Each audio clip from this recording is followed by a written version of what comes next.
Hey, welcome back. If you are from my last video, I still don't have an intro because this is recorded literally 5 minutes after the last one.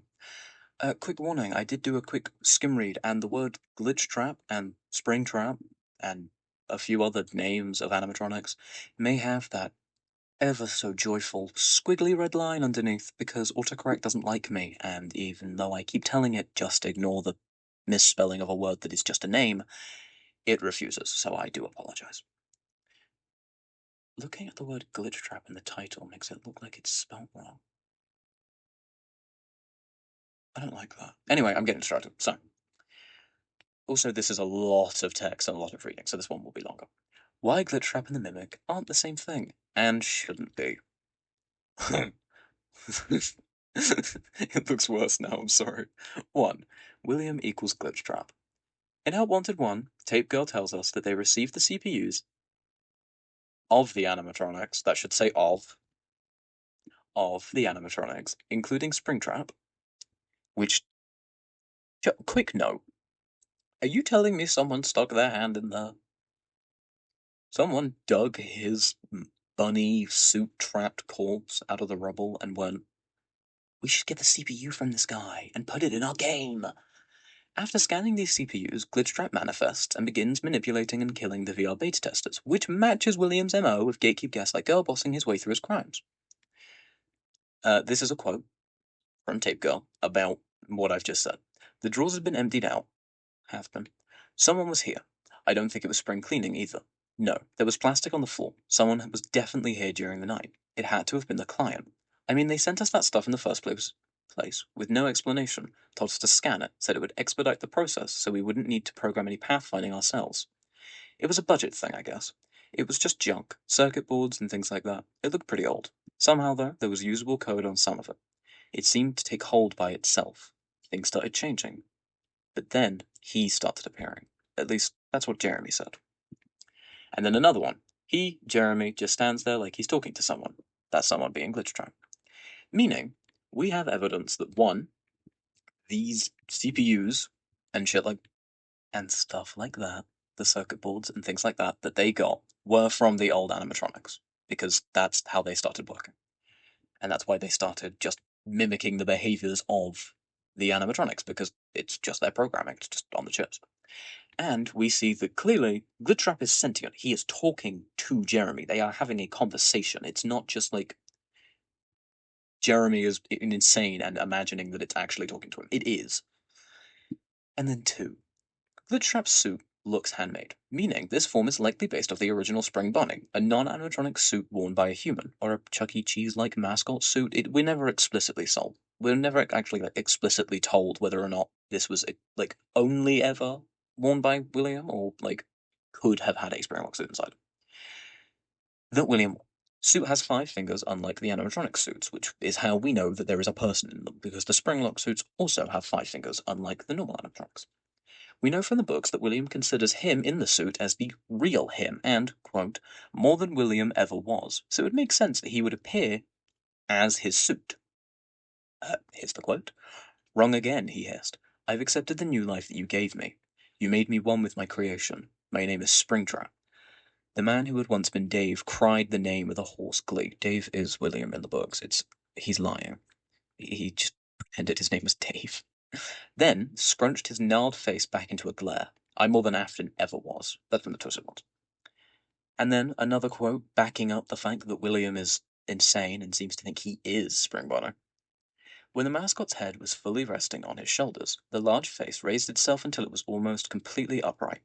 Dave's eyes opened steadily, glassy and without emotion, like the robots on the stage outside. The voice came from inside the mask, but it was not Dave's, not the pitiful, sour tone they would have recognized. The voice of the rabbit was smooth and rich, almost musical.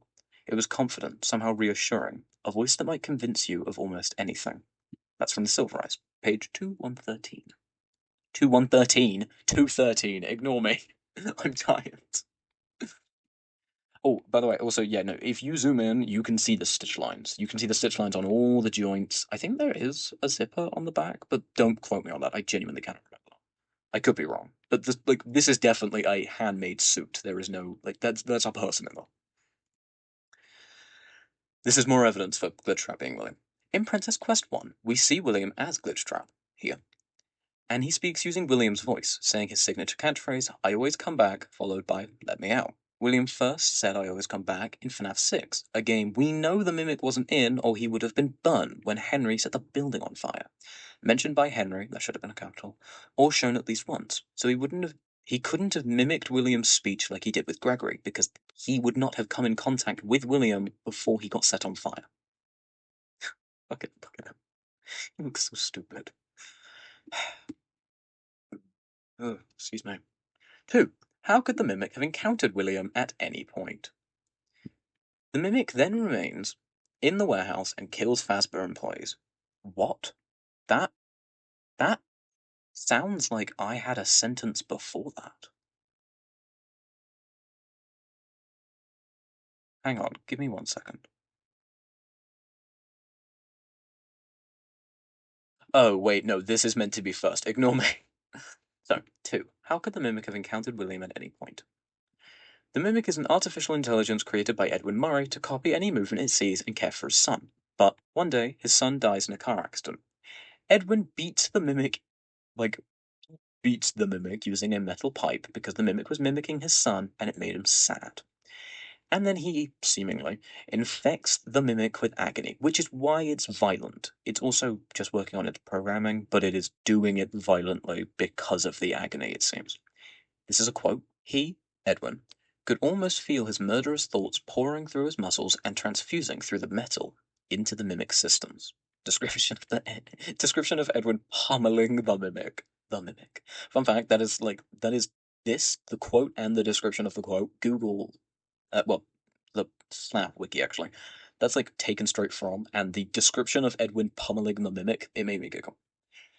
The Mimic then remains in the warehouse and kills Fazbear employees that were sent to get him, I assume, until being retrieved by Fazbear Entertainment and sent to the old pizza place to clean up the endos. And he was told to take off the heads and take off the arms, which is why he kept doing that to people when he ran out of endos, because he just works on his programming, just, he's insane about it. This means he was built not long before the Pizzaplex, and before the Pizzaplex, in the time he was not in the Pizzaplex did not exist. He was moved in pretty I'm pretty sure he was moved in during building, but I can't 100% prove that, obviously. This means he was built not long before the Pizzaplex and remained in his warehouse until being moved there. This means 2 things. Fazbear Entertainment didn't have the Mimic or its AI code until after Help Wanted 1, which we know predates the Pizzaplex as we see it being built in the mobile version of Help Wanted 1, which came out after the original. And the Mimic was made after William dies and goes to Ultimate Custom Night, Hell, and therefore he couldn't have seen him and begun mimicking him. Also, if Fazbear Entertainment did somehow get the Mimic, plus its AI, why isn't the Mimic in Help Wanted anywhere? It would have been. These guys would have thrown anything in there. Content. 3. Glitchtrap and the Mimic AI act differently. So, the Mimic AI seemingly just works by himself. He manipulates Mr. Burrows. I say it manipulates Mr. Burrows, but not like Vanny and Glitchtrap kind of manipulates, more like power of suggestion. I'm just going to do your job for you and make you think you're in control kind of thing. And obviously Glitchtrap works with Vanny, but Mimic works by itself. The Mimic AI appears as a white tiger, the toy of the son of Edwin that he mimicked, which we see here, whereas William always appears as Glitchtrap or a bunny with purple accents, which we've seen quite a few times. The Mimic AI learns by mimicking and only really seems to mimic sentience most of the time. It doesn't seem to be like its own drive and motivation. Whereas Glitchtrap acts independently, no mimicking needed, with his own goals and aspirations, namely escaping, seemingly. Whereas the Mimic does not seem interested in escaping. So, what they're doing doesn't even line up. The Mimic is not trying to escape, it's just killing people for some reason. And Glitchtrap is trying to get out, seemingly, and trying to build himself a body, seemingly. If Burntrap is an attempt to, become real again. Also, the Mimic AI, the Boabab tree, is removed before security breach. That's just what this says. And we're told that it was pending removal, the Boabab tree, in Tales from the Pizzaplex. So we know that he's gone by the time Gregory gets to the Pizzaplex. But Glitchtrap is still around. as I say here. Glitchtrap is around in Help Wanted 2 and potentially Ruin, as we see him appear as Glitchtrap on monitors and appear physically in both endings for Help Wanted 2. What this means, basically, is that the Mimic, seemingly, as like the Mimic AI, the Tiger Rock, is gone before Glitchtrap, like, starts properly messing around and before Gregory actually gets in the building. Whereas Glitchtrap sticks around for an incredibly long time. He's still going. 4. Glitchtrap. God, they're all messed. They're messed. They're all wrong. Anyway, Glitchtrap is better if he's not the Mimic. Glitchtrap benefits from being William, as it serves as a return to his roots. Springtrap was a 99% silent, other than laboured breathing and death rattles, stalking murderer, creating an unsettling presence and a genuine threat. However, Scraptrap gives William a loud, boastful voice, a giant forehead, and an egocentric personality, which takes away from the sense of unease as he shambles from room to room, hunting you down. However, Glitchtrap takes us back, as he rarely speaks outside of his distorted voice lines asking if we can hear him, and I think just a hello, as he stands and watches us and does his creepy little wave. However, if Glitchtrap really is the Mimic, then William dies being remembered as a peanut-shaped egomaniac instead of as a murderer in the shadows, which he once was, and becomes an endo pretending to be him and doing a better job at it. I'm really passionate about this. The Mimic, somehow, ends up being better if he's not Glitchtrap. The Mimic works the best as his own independent character, him being a more openly violent threat, chasing down Cassie and tearing people apart in the books, contrasts well with our typical lurking antagonists. The Mimic having his own motivations and character means we no longer have copies of William as the villain. From various Will Traps to Vanny, we've had back-to-back bunnies until the Mimic, and the change of pace is needed. Bring back baby. Also, the book Mimic would actually be kind of interesting. The Mimic has potential to be interesting when used well and not being held back by the legacy of a rabbit who's been dead for decades. A lot of alliteration in that, actually. Didn't even notice.